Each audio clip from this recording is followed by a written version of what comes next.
It's a proven fact that if you're starting with nothing and you want to become an investor, that it's going to take money to make money. And in the beginning, that money is likely going to come from you, which is a problem if you're living paycheck to paycheck, which means that if you got a job and you're making money, we've got to find a strategy together to increase your discretionary income so that you can save a little bit, invest it, and then potentially turn it into the most amazing financial future of your dreams. So in today's video, I'm going to share with you 3 ways to maximize your discretionary income. Let's get started today with the most important financial decision that you'll ever make in your entire life. How much money from every paycheck are you going to pay yourself first? Now, I'm not joking. Like, I get it. You have expenses. You got to pay for rent or a mortgage. You got to pay for your cell phone and your other bills. You got to, all these things that are coming up in your world. And then at the end, you've got your hobbies to boot. The cost of living inflation has skyrocketed in recent years, while the federal minimum wage has stayed at $7.25 per hour since 2009. And as a result, a lot of Americans are still living paycheck to paycheck. And actually, that number is increasing. It's actually on the rise. A $250,000 home in 2010 may have yielded you a 4 or 5 bedroom home with a couple of bathrooms, and your mortgage might only be $1,200 a month. But that same $250,000 house and $1,200 a month might only yield you like a 1 or a 2 bedroom home. In other words, our money is not going as far as it used to. The value on your dollar has gone down, which means it feels like your dollar isn't going as far. You can't buy as much crap that you used to with the same amount of money. $1 million in 1980 is equivalent to now $2 million today. So because the dollar is losing value, it's up to you to get smarter financially and make better choices. And right now, you work for somebody else more than likely, or you work for yourself and you work your butt off to make money. And if you only make enough money to pay your bills, then that's a different kind of servitude. If, on the other hand, you're making more money than your expenses, then you have something called discretionary income. In today's video, I want to show you how to get as much discretionary income as possible so that you can actually start learning how to invest your money and grow it intelligently. Discretionary income is the secret to have something to invest, not just to buy a house for yourself, but to start getting ahead. And if you're not going to buy real estate, you could start a business or you could buy a business. But you've got to invest if you want to get ahead, which means that the 3 things that you need to do to increase your discretionary income are: number 1, you got to reduce your expenses, right?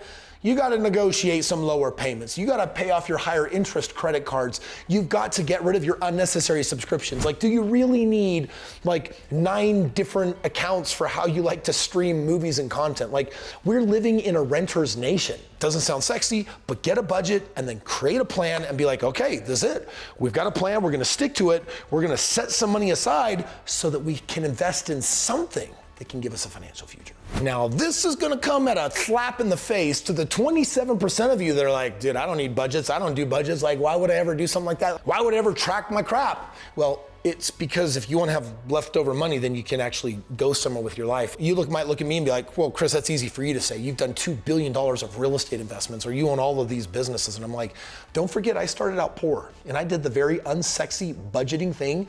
Like, I literally had a cash system with envelopes. And when the cash ran out, I was not allowed to spend more money. Like, I did that just so that I could make sure that I followed the dang budget. And to the 73% of you that do have a budget, I would say congratulations, but 83% of you are overspending. So you're not actually following the budget, which means that you're following Parkinson's law, which is we basically spend plus or minus 10% of what we make, which means if you make $50,000 a year, you're spending $45,000 to $55,000. If you're a doctor and you make $500,000 a year, you're spending $400,000 to $600,000 a year. You've got to break that pattern and learn how to say, whoa, pay myself first. How much, Kris, should I be paying myself first? Well, here's my general rule of thumb. You should keep at least 1 of every $5 that you make. That's 20%. So if you make $50,000 a year, you should be saving $10,000 a year. If you make $100,000 a year, you should be saving $20,000 a year. And by the way, that's going to sound unrealistic if you've been following Parkinson's law and basically doing what everyone else does. But if you want to get extraordinary results in life, you have to do what extraordinary people do, which means don't just budget because it's lame or stupid to save a little bit. Budget hard, save a lot so that you have a lot to invest for your financial future. Number 2, you've got to find ways to increase your income. Like, How do I get a raise? How do I get a better job? Like, can I add a commission or a bonus to what I'm doing? Like, what do I do to get ahead? Is it a side gig? Is it a side hustle? Is it a business on the side? Do I buy a rental property? Like, what can I do to increase my income? Because here's my income. I lower my expenses. That will create discretionary income. But if I increase my income, I can also increase my discretionary income. So if you already work, consider all the different ways that you can increase your current income. You could work overtime and more hours for additional pay. You could ask for a raise or a promotion, or do something to earn a raise or promotion. Like, go to your boss and start asking, like, what is the number one thing I do here that creates the most value for you? How do I create more value? Like, have conversations with them about how you want to exceed their expectations. Those are the people that get raises and promotions. You could take a second job. You could find multiple side hustles. But I think here's the big thing that I want you to think of. Like, there's a time in your life to work hard so that you have extra money. But I don't want that to be your way for like decades. It's what we do in the beginning to get ahead.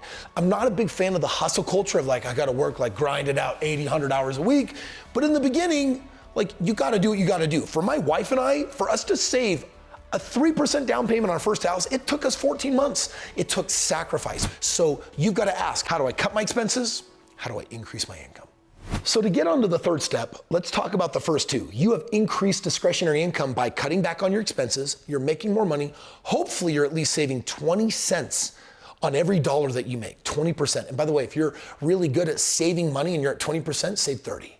And if you're good at 30, save 40. Like, get to 20, and then if you can push it higher, because someday you're gonna be able to increase your standard of living, but the time right now is to move on to the third step, which is investing.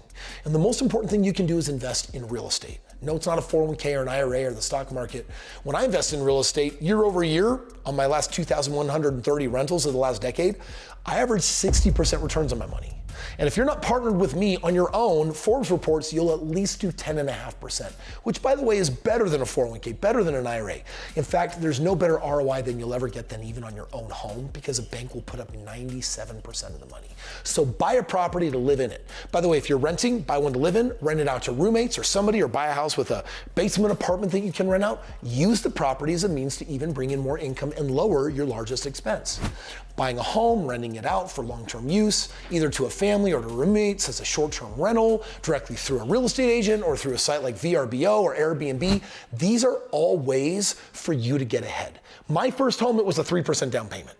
Then I used the equity in my first house to buy my second house. I used the equity in my second house to buy my third house, and everything moved forward. I ultimately turned $3,300 on a 3% down payment on a tiny little home into $1.6 million as a 26-year-old.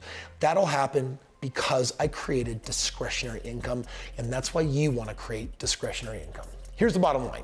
The world is merciless, and it will move on with or without you, but it's up to you to adapt to the circumstances of what's happening in our economy and maximize the wealth with the current opportunities that are given to you. Remember, the driven path is not always the right one. Creative financing for investments or unconventional hustles, they're just as valid. Find the way that works for you. Be a subscriber on my channel. Let me get plugged into you. Let me share the thoughts and ideas that can help cause this and make this happen. And above all, there's a link below. I have a link below in every video saying, how can I help you find your next step? How can I help you ultimately figure out how to get where you're trying to go? And today, I want to offer you a free game plan. And a game plan is where I'll step into your shoes and say, if I were you, I woke up as you today, what would I do to become wealthy all over again? I started poor, I started with no credit, I started basically with nothing, and no one was gonna help me out. I had to do that on my own, and I found some mentors to do that for me.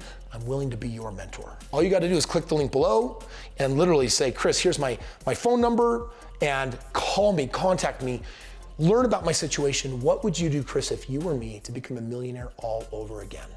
Now, I'm gonna charge you for that game plan free $99. Which is a cute way of saying it's free. I'm not gonna charge you anything. Literally, it comes at no obligation. It's an opportunity for you to get a multimillionaire's perspective on your situation. Click the link below, request a free game plan. Let's put a plan in place to get you where you wanna go. Kris, real estate is just so overwhelming. Like, I don't even know if I should even buy a house. Like, maybe I'm just more comfortable renting. Listen, if you've ever had the question of whether you should rent or buy, It's a more important question right now in our human history than ever before, because there are forces at work that are trying to take real estate away from you, and yet it remains the #1 likely way that you'll likely ever be wealthy, even just a millionaire with $1 or $2 or $3 million if you play the game at a very low level. So renting or buying is actually a huge question, and if you want to know what I would do, click right here, watch this video, do it right now.